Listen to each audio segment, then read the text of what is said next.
नमस्कार, आप देख रहे हैं ट्रेडर्स हॉटलाइन सीएनबीसी आवाज पर। मैं हूं आपके साथ श्रेया ठाकुर। मेरे साथ मौजूद है मेरी सहयोगी कंचन नौटियाल और आज के मेहमान राजेश सातपुते जी, जो अगले आधे घंटे आपके सवालों के जवाब देंगे। बाजार की बात करें तो शानदार तेजी देखिए बाजार में आज हमें देखने को मिल रही है। निफ्टी ने आज इंट्राडे में 23,300 के स्तर को पार किया गया है और 23,295 के लेवल पर अभी काज करता हुआ 132 अंकों की तेजी फिलहाल, जो एक हर्डल मान के चल रहे थे हम 23,300 का, उसको पार किया गया इंट्राडे में।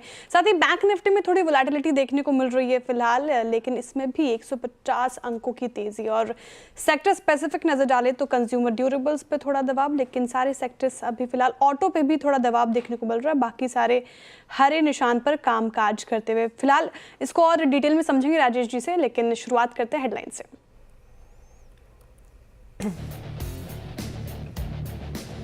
मंथली एक्सपायरी के दिन बाजार में रौनक, निफ्टी करीब 100 पॉइंट से ज्यादा की तेजी के साथ 23,250 के निकला पार। Bank Nifty flat, mid cap और स्मॉल कैप में लगातार दूसरे दिन जोरदार तेजी। रियलिटी, सरकारी कंपनी और कैपिटल गुड शेयर में सबसे ज्यादा खरीदारी, करीब 2% चढ़े तीनों सेक्टर इंडाइसेस। रियलिटी कंपनियों में 3% चढ़े गोदरेज प्रॉपर्टीज और मैक्रोटेक डेवलपर्स। अच्छे नतीजों के बाद बजाज फाइनेंस करीब 3% नीचे, तीसरी तिमाही में मुनाफा करीब 18% बढ़ा। एयूएम में भी 28% की ग्रोथ। फाइनेंशियल ईयर 2026 के लिए मुनाफे में 22 से 23% ग्रोथ का गाइडेंस भी बाजार को आया पसंद।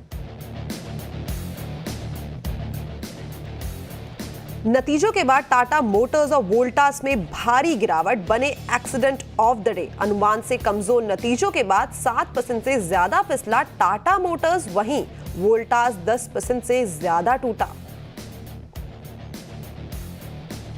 पेरेंट कंपनी के हिस्सा बेचने की खबरों से वर्लपूल में 20% का लोअर सर्किट, 2025 तक हिस्सेदारी 51% से कम कर 20% करने की योजना।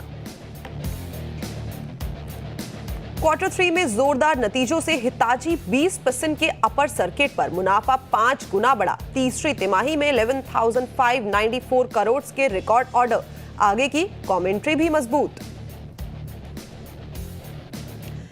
नतीजों के लिहाज से आज बड़ा दिन। एल&टी, टाटा कंज्यूमर, बीईएल समेत निफ्टी की 6 कंपनियां पेश करेंगी अपने नतीजे। 28% बढ़ सकता है एल&टी का मुनाफा, फ्लैट रह सकते हैं मार्जिन। वहीं डाबर, बायोकॉन समेत वायदा की 15 कंपनियों के रिजल्ट का रहेगा इंतजार।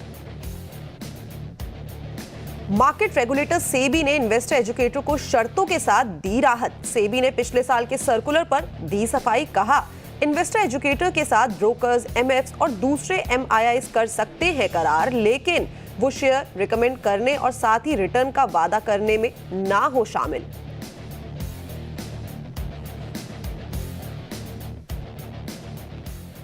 तो मंथली एक्सपायरी के दिन बाजार का मूड माहौल इस टाइम पे हमें अच्छा दिखाई दे रहा है। कल भी बाजार ने एक अच्छी खासी तेजी दिखाई थी और वो तेजी आज भी सस्टेन है।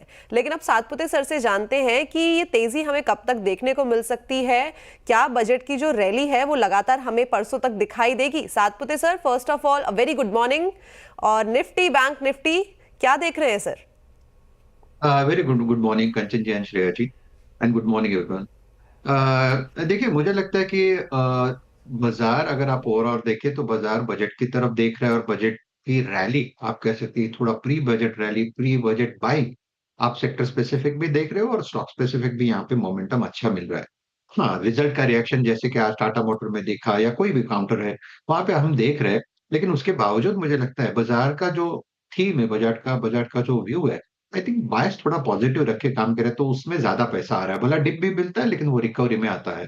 तो देखिए, यहाँ पे अगर निफ्टी की बात करें तो 23,300, 23,350 ये इसका आज का इम्पोर्टेंट हर्डल है। ये क्या है? देखिए, ये है 20 डीएमआ। अगर आज ये सरपास होता है तो फिर मुझे लगता है कंचन जी, ये 23,400, 23,500 तक का एक इजी स्विंग यहाँ पे अनफोल्ड होगा। शॉर्ट कवरिंग रैली आप कह सकते हैं। तो कहीं ना कहीं लगता है कि आज का बायस पॉजिटिव रखे और ट्रेड करे तो वो ज्यादा बेहतर है। रही बात बैंक निफ्टी की, तो देखो बैंक निफ्टी, अगर आपको याद है लास्ट टाइम भी हमने यही कहा था कि ये 49,000 पार करेगा तो 49,300, 400 तक तो जाएगा। आज का देखिए, आज एग्जैक्टली अपने ब्रेकआउट पे खड़ा है जो करीबन 49,380 है। चलो 49,400 पकड़ो। कैश की बात कर रहा हूँ मैं कंचन जी, तो 49,400 एक बार निकले तो मुझे लगता है 50,000 तक का टारगेट यहाँ पे अनफोल्ड होगा, जो उसका 200 डीएमआई है। तो बैंक निफ्टी मुझे आप कह सकते हैं कि पॉजिटिव है, लेकिन ओवरऑल मोमेंटम है वो मुझे लगता है आज निफ्टी और बैंक निफ्टी को अपन फोकस करें उससे ज्यादा अगर आप स्टॉक पे रखें तो ज्यादा फ्रूटफुल है। स्टॉक स्पेसिफिक मूव अपनानी चाहिए फिलहाल बाजार के मूड माहौल को देख के नजर आ रहा है, लेकिन निफ्टी के लिए 49,000, माफ कीजिएगा, बैंक निफ्टी के लिए 49,400 का एक लेवल इंपॉर्टेंट, अगर वो ब्रीच करता तो एक अच्छी तेजी देखने को मिल सकती है। तो फिलहाल ये रणनीति निफ्टी और बैंक निफ्टी में अपनाकर चलनी चाहिए। Rajesh ji good morning. Sir ये फिलहाल तो एक बार मैं करेक्ट कर दूं, बजाज फाइनेंस आज ऊपर है, 2.5% से ज़्यादा की तेज़ी बजाज फाइनेंस में देखने को मिल रही है। रिजल्ट अच्छे लगे, बाजार को तो रिवॉर्ड किया है। सर वर्लपूल का चार्ट देखिए, 20% का लोअर सर्किट लगा है वर्लपूल पे, खबर भी काफ़ी ब्रेकिंग थी और हिस्सेदारी बेचेगी पेरेंट कंपनी। क्या लग रहा है सर वर्लपूल में ये जो गिरावट है अभी फिलहाल अवॉइड किया जाए या फिर एक अपॉर्चुनिटी की तरह देख सकते हैं इसे अपने पोर्टफोलियो में शामिल करने के लिए? नहीं, मुझे लगता है देखिए अगर श्रेया जी जैसे कि अगर कोई काउंटर 20% लोअर खुलता है और वहीं पे अटकता है, दैट सिंपली मीन्स यहाँ पे सेलिंग है और सेलिंग जब तक खत्म नहीं होती तब तक हमें वेट करना चाहिए। अगर आप लेवल्स की बात करें तो मुझे लगता है ये करीबन 1200 के आसपास, टू बी वेरी प्रिसाइज 1180 तक का यहाँ पे अभी भी फॉल बाकी है। तो ये देखना है कि जैसे कि आज जैसे सर्किट खुलने के बाद कल क्या होता है। आई थिंक एक छोटा मोटा पुल बैक आ सकता है, लेकिन वो पुल बैक प्ले नहीं करना चाहिए क्योंकि यहाँ पे लॉन्ग जो है वो अटके हुए हैं। तो हर लेवल पे पुल बैक पे यहाँ पे बिकवाली होगी और 1180 तक का एक इमीडिएट सपोर्ट यहाँ पे दिखता है। अगर 1180 टूटता है देन इन दैट केस नए टारगेट्स अनफोल्ड होंगे, लेकिन फिलहाल ट्रेंड बहुत ज्यादा वीक है तो यहाँ पे बाइंग अवॉइड करें। तो ये थी राय वर्लपूल इंडिया के ऊपर, और पेरेंट कंपनी लगातार यहाँ पे अपने स्टेक बेचती हुई नजर आ रही है और उम्मीदें जताई जा रही है कि 2025 मिड या फिर एंड तक हमें हो सकता है कि ये स्टेक गिरते गिरते 20% तक आते हुए दिखाई दे। यानी कि इसके बाद अगर ऐसा हो जाता है तो वर्लपूल जो पेरेंट कंपनी है वर्लपूल कॉर्प, यहाँ पे माइनॉरिटी स्टेक होल्डर बन जाएगी। सातपुते सर एक चीज देखिए, लार्सन एंड ट्यूब्रो आज नतीजे भी आने वाले हैं, क्या करना चाहिए? देखिए एलएनटी में आज आप कह सकते हैं कि नतीजों के पहले थोड़ी शॉर्ट कवरिंग हो रही है। सामने आज एक्सपायरी भी है तो वो भी एक थोड़ा तड़का, वो भी एक इफेक्ट आप यहाँ पे देख रहे हो। मुझे लगता है कि आज एलएनटी में एक स्विंग मिल रहा है और ये स्विंग कहाँ तक जाएगा? मुझे लगता है एज ए ट्रेडर 35 3550 तक का स्विंग है, but this is a relief rally. I think यहाँ पे आप स्विंग ट्रेडर आप ट्रेडिंग कर सकते हो, that's a different ball game, लेकिन पोजिशनली थोड़ा मुझे लगता है वेट करना चाहिए क्योंकि उतनी क्लैरिटी चार्टिकली अभी तक आई नहीं है। ये जो आप देख रहे हो मोमेंटम, ये क्योंकि आरएसआई जो हम लोग ओवरसोल्ड कहते हैं तो ये ओवरसोल्ड टेरिटरी से पुल बैक है। तो 3550 तक का स्विंग यहाँ पे एलएनटी में दिख रहा है। Not only LNT, I like Siemens also, I like ABB also, लेकिन ये टेक्निकल पुल बैक से। ठीक है, तो फिलहाल ये रणनीति आप अपनाएं एलएनटी में। और अब आगे बढ़ते हैं और हमारे कॉलर्स के साथ जुड़ते हैं। सबसे पहला कॉलर कानपुर से जुड़ रहे हैं हमारे साथ, Gaurav Mishra ji. Gaurav ji very good morning sir. Good morning madam. Ma'am मेरा सवाल है, मैंने सैगिलिटी इंडिया प्राइवेट लिमिटेड के 1000 शेयर खरीदे हुए हैं 47.81 में, और मैडम मेरा हॉरिजन है शॉर्ट टर्म का 6 मंथ का, तो मैं क्या एक्सपेक्ट कर सकता हूँ इसके लिए? ठीक है सर, 5% की तेजी काउंटर में देखने को मिल रही है और फ्लैट ही ट्रेड कर रहा है, इनके भाव के करीब ही है। क्या करना चाहिए? एक महीने में तो उसने रिटर्न कुछ खास दिया नहीं, इनफैक्ट 10% से ज्यादा करेक्ट हुआ है। शॉर्ट टर्म के लिहाज से पूछ रहे हैं, 6 मंथ्स इनका टाइम हॉरिजन है। श्रेया जी देखिए मुझे लगता है ये नया लिस्टिंग है और नवंबर 2024 का ये लिस्टिंग है, तो हार्डली हमारे पास कोई डेटा है। तो आप कह सकते हैं 2-3 महीने का जो डेटा मेरे पास, उसी से मैं यहाँ पे थोड़ा बहुत एनालिसिस करने का प्रयास करूंगा। सो सैगिलिटी का अगर आप चार्ट देखें तो लगता है कि जो चली थी रैली वो करीबन 28 लेवल से चली थी, 28 से जाके 55, और 55 के बाद ये करेक्ट हुआ और ये जो कूल ऑफ हुआ ये अपने 50 डीएमआई यानी 44 के आसपास कूल ऑफ, और वहीं से ये फिर से पुल बैक दिखा रहा है और आप कह सकते हैं कि एक मोमेंटम दिखा रहा है शॉर्ट टर्म। तो शॉर्ट टर्म के हिसाब से जैसे क्लाइंट ने कहा कि उन्हें 6 महीने का उनका होराइजन है, तो प्रॉफिट बुकिंग कहाँ करना है? मुझे लगता है 55, 55 टू 57 ये इसका रेंज होगा। जो इसका रिसेंट हाई है मुझे लगता है एक बार के लिए वहां तक जाएगा। तो आप जो आपने पोजीशन रखी है तो उसमें आपको एक स्टॉप लॉस देना है करीबन 42 का, 42 के स्टॉप लॉस के साथ बने रहे। 55, 57 के आसपास मिले तो प्रॉफिट टेकिंग करते हैं। ओके, तो ये थी राय सैगिलिटी के ऊपर। सातपुते सर परसों तो मुलाकात होने वाली है, आप आ रहे हैं राइट? हाँ जी, ज़रूर श्रेया जी और ज़रूर कंचन जी। जी, ठीक है। तो बजट में खास पेशकश आपको सीएनबीसी आवाज़ में देखने को मिलेगी। सुबह 7 बजे से लेके 3:30 बजे तक लगातार जितने भी हमारे पैनलिस्ट हैं और जितने भी सीएनबीसी आवाज़ की टीम है, ज़ोरों-शोरों से काम में तो ऑलरेडी लग गई है, लेकिन आपको एक मेगा एक्सक्लूसिव कवरेज बजट की सीएनबीसी आवाज़ पे देखने को मिलेगी। और कंचन, एक चीज मैं भी कहना चाहूंगी, बजट मतलब सीएनबीसी आवाज। तो सभी दर्शकों से अनुरोध है कि उस दिन, मतलब इनफैक्ट हर दिन ही देखें आप, लेकिन बजट के स्पेशली दिन जो हमारे गेस्ट्स हैं वो स्टूडियो में मौजूद होंगे, तो सुबह से लेके शाम तक सिर्फ और सिर्फ सीएनबीसी आवाज। चलिए, बजट की बात चली रही है तो जो हमारे रेलवे स्टॉक है, आज सुबह दीपाली नंदा जी ने भी इसके ऊपर एक कवरेज की थी और बताया था कि एक्सपेक्टेशन है कि यहाँ पे एलोकेशन बढ़ सकता है। सातपुते सर, आपको क्या लगता है कि रेलवे स्टॉक में इस टाइम पे क्या करना चाहिए? देखिए, जनरली हमने देखा बजट के पहले यहाँ पे थोड़ा बहुत मोमेंटम आता ही है। जैसे कि आईआरसीटीसी की बात करें, जो मैं ट्रैक करता हूँ, ज्यादा तो एफ&ओ ट्रैक करता हूँ, तो वहां पे मेरी नजर होती है। तो आईआरसीटीसी देखिए, मुझे लगता है जिस तरह से आईआरसीटीसी का पैटर्न बन रहा है, ये 740 750 ये इसका एक बेस बन रहा है। कैश की बात कर रहा हूँ, और इसी बेस से हमने देखा आईआरसीटीसी में बाइंग हो रही है और वहां से एक रिकवरी पुल बैक मिलता है। तो देखिए, आईआरसीटीसी पे नजर रखे। मुझे लगता है अगर ये 800 का लेवल, 800 805 का लेवल अगर आईआरसीटीसी निकाले कैश में, तो बहुत अच्छा मूव मिलेगा, कम से कम 860 तक। तो अगर आप रडार पे रखना है, देन आई थिंक आईआरसीटी एक बेस्ट बेट होगा, क्योंकि यहाँ पे लेवल सामने है। स्टॉप लॉस जो मेंटेन करना पड़ेगा वो रहेगा 730 का। तो आपको बाइंग करना है थोड़ा करेक्शन में, थोड़ा कूल ऑफ में, और आपको स्टॉप लॉस के साथ यहाँ पे ट्रेड लेना है। ठीक है, 730 के स्टॉप लॉस के साथ आईआरसीटीसी में आप बाय कर सकते हैं। फिलहाल राजेश जी को ये स्टॉक पसंद आ रहा है रेलवे पैक से। चलिए अब अगले कॉलर की तरफ मुड़ते हैं और हमारे साथ जुड़ रहे हैं देवेंद्र सिंह जी दिल्ली से। देवेंद्र जी, वेरी गुड मॉर्निंग सर, आपका सवाल। Good morning ma'am. मेरा सवाल है मैम टाटा टेक पे। टाटा टेक मैंने 1048 पे लिया है, एवरेज है सितंबर अक्टूबर में। ठीक है, और इसका कब तक होल्ड करना चाह रहे हैं आप इसे? 750 ऐसे कुछ चल रहा है। तो इसके कब तक होल्ड करना चाह रहे हैं सर इसे? लॉन्ग टर्म के लिहाज से ले रखा है आपने कि शॉर्ट टर्म के लिहाज से? लॉन्ग टर्म होता है। एक फॉर एग्जांपल 85 से मेरे पास एलएनटी पड़े हैं 30 रुपए 30 शेयर पे, जो 280 हो चुके हैं। ठीक है सर, टाटा टेक पे क्या लग रहा है, क्या व्यू रहेगा? फिलहाल तो लॉस में है, 260 रुपए प्रति शेयर का लॉस ये झेल रहे हैं। 787 के लेवल पर कामकाज करता टाटा टेक। लिस्टिंग तो धमाकेदार हुई थी, लेकिन उसके बाद से फिर एक कंसोलिडेशन के फेज में गया है, ये क्या करना चाहिए? श्रेय जी, मुझे लगता है टाटा टेक में थोड़ा सा आप कह सकते हैं कि एक्सपेक्टेशन के सामने थोड़ा सा जो आप फेलियर आप कह सकते हैं कि इसकी वजह से लिक्विडेशन प्रेशर में आता रहा। लेकिन जो लिक्विडेशन है, कहीं ना कहीं लगता है ये अपने चरम लेवल पे है। अपन अगर यहाँ पे अगर हम इसका डेली चार्ट देखें, even if you look at the weekly chart, you will simply see that RSI is below 5। That simply shows कि this is completely overstretch and oversold counter. तो कहाँ आप कह सकते हैं कि इस लेवल से एक रिलीफ रैली मिलना चाहिए, जिसका टारगेट होगा 880 टू 900। ये इसका मीन मीडियन है, मैग्नेटिक लेवल। तो मुझे लगता है 880 और 900 ये इसका एक स्विंग का टारगेट होगा। कहीं ना कहीं उस लेवल के आसपास जाके मुझे लगता है टाटा टेक्नोलॉजी सेटल होगा। तो फॉर द टाइमिंग मैं तो इतना ही कहूंगा, क्योंकि बहुत सारी क्वेरीज टाटा टेक्नोलॉजीज पे आती रहती है। तो 750 ये इसका बेस फॉर्मेशन बन रहा है। अगर ये लेवल सस्टेन होता है, तो जैसे मैंने कहा 880 इसका लेवल मुझे लगता है चार्ट पे, क्योंकि that is what the weekly chart is suggesting. तो वहां तक की एक रिलीफ रैली मिलेगी। काउंटर अच्छा है, लेकिन मुझे लगता है थोड़ा एक्सपेक्टेशन पे खरा नहीं उतरा, इसलिए लिक्विडेशन प्रेशर कुछ ज्यादा है इसमें। तो ये थी राय टाटा टेक्नोलॉजीज पर, और लिक्विडेशन का प्रेशर इस टाइम पे डेफिनेटली चार्ट्स पे एविडेंटली दिखाई दे रहा है। चलिए, वक्त हो गया एक छोटे से ब्रेक का। आप जाएगा कहीं नहीं, जुड़े रहिए सीएनबीसी आवाज़ के साथ। मीनवाइल जब तक ब्रेक चल रहा है, आप हमारे सोशल मीडिया प्लेटफॉर्म पे आपके जो भी क्वेरीज हैं उनको भेज सकते हैं।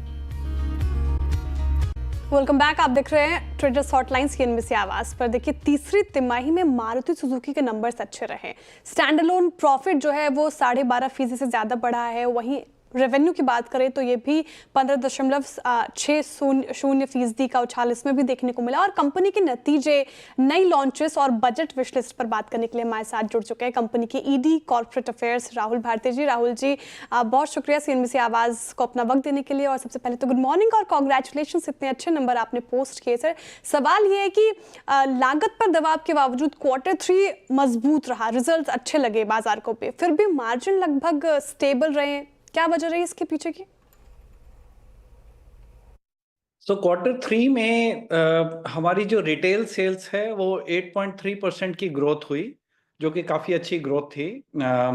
और हमारा नेट प्रॉफिट करीब 3,500 करोड़ था, 3,525 करोड़, जो कि 12.6% ग्रोथ इसने रजिस्टर किया, जो बिल्कुल वॉल्यूम के तहत है। होलसेल वॉल्यूम ग्रोथ करीब 13% थी अगर हम टोटल वॉल्यूम ले एक्सपोर्ट में लाके तो। और जो हमारा एबिट मार्जिन था, हम लोग एबिट मार्जिन देखते हैं, एबिटा मार्जिन नहीं देखते, वो 10% था। और सीक्वेंशियली अगर Q2 से Q3 देखें, Q2 में 10.3% था और Q3 में वो 10% हो गया, तो 30 बेसिस पॉइंट्स का फॉल आया, जो कि ऑलमोस्ट स्ट्रीट की एक्सपेक्टेशंस के मुताबिक ही था। और ये जैसे कि आपने कहा कि कई फैक्टर्स का रिजल्टेंट था। सेल्स डिस्काउंटिंग से करीब 20 बेसिस पॉइंट्स का इम्पैक्ट आया। एडवर्टीजमेंट कॉस्ट थोड़ी सी हायर थी, डिजायर और ई विटारा के थोड़ी सी आए एडवर्टीजमेंट एक्टिविटीज, उससे 40 बेसिस पॉइंट्स का इम्पैक्ट आया। फॉरेक्स का इम्पैक्ट था 20 बेसिस पॉइंट्स, येन थोड़ा सा हार्डन हुआ था। और खरखोटा में कुछ डिप्रिसिएशन, कुछ एक्टिविटीज, कुछ फैसिलिटीज अब ऑन स्ट्रीम हो गई हैं, उसका डिप्रिसिएशन करीब 20 बेसिस पॉइंट्स का इम्पैक्ट है। तो टोटल नेगेटिव इम्पैक्ट करीब 100 बेसिस पॉइंट्स था और टोटल पॉजिटिव फैक्टर्स थे 70 बेसिस पॉइंट्स का, जो कि मोस्टली कमोडिटी थे, 40 बेसिस पॉइंट्स का फेवरेबल कमोडिटी और थोड़ा सा ऑपरेटिंग लेवरेज 30 बेसिस पॉइंट्स का। तो 100 नेगेटिव और 70 positive, net impact 30 basis points का पड़ा, जो कि ब्रॉडली स्ट्रीट एक्सपेक्टेशंस की इन लाइन था। जी नमस्कार सर, मैं कंचन बात कर रही हूँ और मैं ये पूछना चाहूँगी कि मार्जिन्स में हमें थोड़ा सा एक कॉन्ट्रैक्शन तो डेफिनेटली देखने को मिला है। अगर हम आने वाले क्वार्टर्स की बात करें तो क्या ये प्रेशर हमें कॉन्टिन्यूसली देखने को मिल सकता है? एंड मोर ओवर जो कीमत बढ़ी है उससे ऑफर और जो डिस्काउंटिंग है उसमें हमें कोई कटौती देखने को मिलेगी क्या?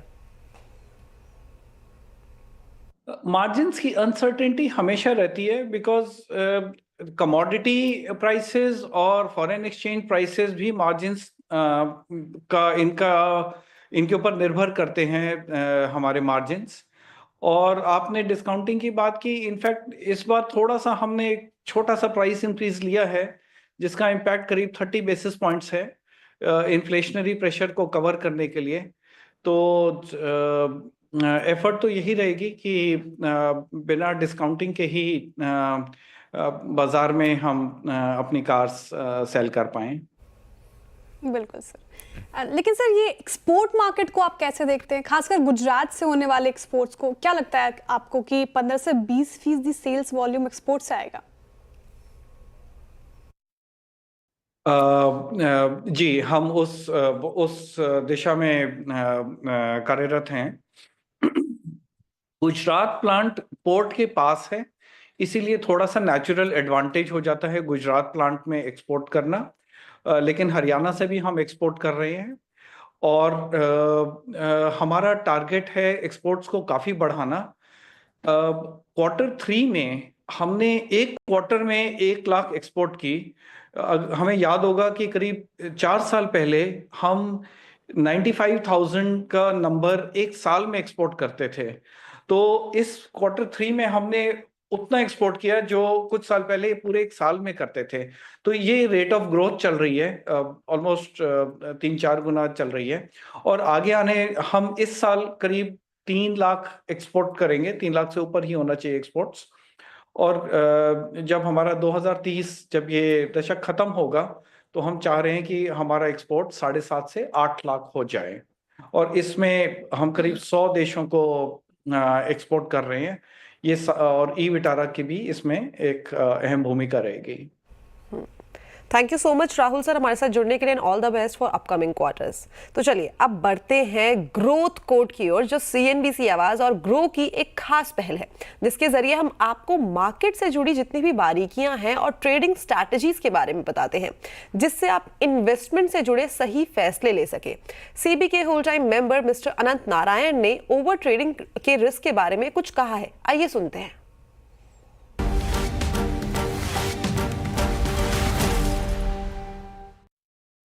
Markets are all about activity and we track it every day.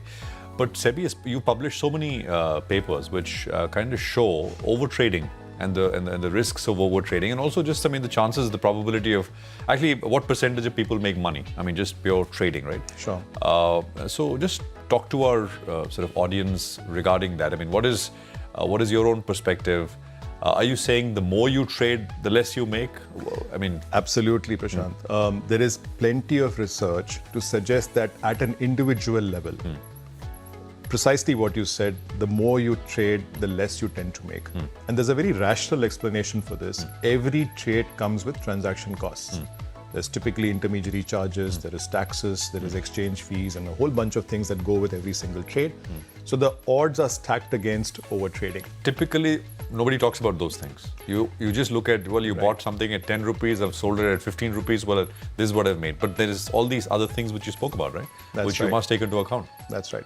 And there is plenty of research, both at a global level as well as at a India level, which suggests that the more you trade, the less you tend to make.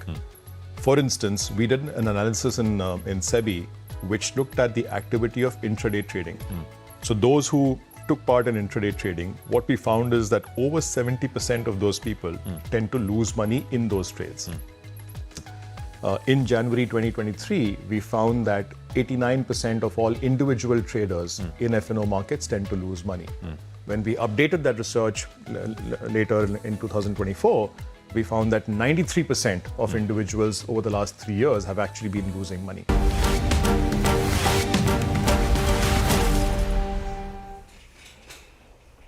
चलिए, ये तो बात हुई growth code की, लेकिन अब कुछ हमारे सोशल मीडिया कॉलर्स के साथ जुड़ते हैं और सवाल देखिए सर टाटा मोटर्स पे काफ़ी आ रहे हैं। जिस तरीके से गिरावट आज इस पर्टिकुलर काउंटर में हमें देखने को मिल रही है, रिजल्ट Q3 नतीजे काफ़ी कमज़ोर रहे और स्ट्रीट ने इसको पनिश किया है, ब्रोकरेजेस भी मिक्स्ड हैं और जिस तरीके से JLR चाइना और यूरोप में डिमांड में वहाँ पे भी कमी देखने को मिली है JLR की, तो स्टॉक तो गिर के कामकाज कर रहे हैं। सर काफ़ी दिक्कत में है इन्वेस्टर्स इसमें, जो टाटा मोटर्स लेकर फंस गए हैं, उनको क्या हिदायत रहेगी आपकी? देखिए, लॉन्ग टर्म पे अगर आप टाटा मोटर्स देखें तो मुझे इसका चार्ट अच्छा लगता है, क्योंकि लॉन्ग टर्म में यहाँ पे जो रैली शुरू हुई थी वो करीबन 200-215 रुपए से शुरू हुई थी और हमने ये रैली करीबन 1150 तक 1200 तक देखी। और ये जो है, तो मैं ये क्यों कह रहा हूँ, क्योंकि लॉन्ग टर्म चार्ट इसका अच्छा है। जो हम देख रहे हैं, this is an intermediate correction. ये इंटरमीडिएट करेक्शन कहाँ तक जा सकता है? देखिए, मैं ये नहीं कहता कि ये करेक्शन और डीपर नहीं हो सकता है। कहाँ तक? मुझे लगता है 650, क्योंकि मैं यहाँ पे वीकली चार्ट देख रहा हूँ, 650 660 के आसपास इसका 200 वीक्स मूविंग एवरेज है। तो आज का इसका जो लो है वो 683 का है। तो प्रोबेबली आप कह सकते हैं कि इस लेवल से थोड़ा थोड़ा एक्यूमुलेशन करना, I think this will be a better strategy rather than jumping into it. जिन्हें लॉन्ग टर्म के लिए लेना है उनके लिए यह सलाह होगी। तो 650 से लेके 700 तक यहाँ पे आपको थोड़ा थोड़ा एक्यूमुलेट करना है लॉन्ग टर्म के लिए। अगर हम सही ठहरे तो आई थिंक यहाँ पे बॉटम लगेगा और यहाँ से मोमेंटम मिलेगा कम से कम 850 से 900 तक का। तो फॉर मी, अगर आपको लेना है तो आप थोड़ा थोड़ा एक्यूमुलेट करें, सिप करें। तो ये थी राय टाटा मोटर्स पे और नतीजे एस्टिमेट से कम आए हैं, जिसके वजह से हमें स्टॉक के अंदर डेफिनेटली एक पेन तो देखने को मिला है। तो चलिए, ट्रेडर्स हॉटलाइन में इतना ही। Thank you so much Satpute sir हमारे साथ जुड़ने के लिए, बढ़िया जानकारी शेयर करने के लिए। Thanks a lot for joining us today sir. तो चलिए, आज के लिए ट्रेडर्स हॉटलाइन में इतना ही। आप बने रहिए CNBC आवाज़ के साथ। मैं आपसे लेती हूँ अलविदा, लेकिन श्रेया आपके साथ जुड़ी रहेंगी अगली पेशकश में और मैं आपसे जुड़ी रहूँगी अपने सोशल मीडिया प्लेटफॉर्म के थ्रू।